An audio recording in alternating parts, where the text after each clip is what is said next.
Quantic Dream has always been about creating interactive experiences that have emotion at their core. It's about telling the story of characters and giving the player the possibility, through their actions, to change the way the story unfolds. When I write my script, I have an idea of how I want the story to be played. So we try to render David's idea into a game and see with him if it matches what he had in mind. In case it doesn't, we go back to the writing stage and keep working until the result perfectly matches David's vision.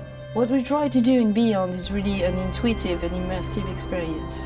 So we created a very discreet user interface with only white dots on screen and very simple controls. We wanted to revisit the action system and go for something that would be more invisible and more intuitive to the player. We didn't want the interface to be a barrier. We wanted the player to focus on what he's doing on screen and not on how to do it. Ideally, the player will forget that he has a controller in his hand and will just jump into the screen.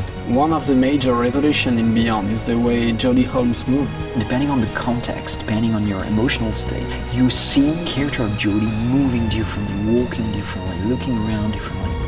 And most importantly, to give the player the feeling he's really in control of the character, he can do almost anything he wants to do. She can talk to other people, interact with objects, and also run, jump, shoot, drive a motorcycle, or even ride a horse. What was really challenging also is that the story goes on for 15 years of Jodie's life. When Jodie's a kid, for instance, you can do different things than when she's a teenager or an adult. Giving this much animation to a character, it's really new. It has never been done to that extent, and it really makes the character come alive like never before. We wanted to have these new mechanics with Aiden. I wanted to give this feeling of flying around and going through matter and through walls. So we started making some research on how ghosts would move or even a fish would swim underwater. We thought that using orbs is an interesting approach. It would give us this physicality that we need to interact with matter.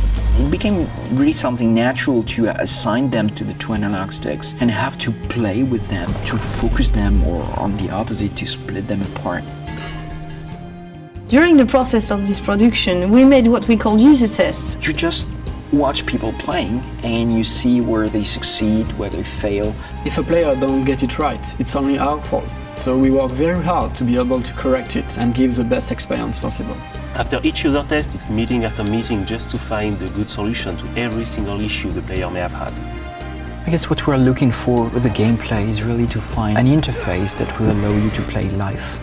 And we try to get closer and closer of the ideal interface where you don't think anymore, you just do it.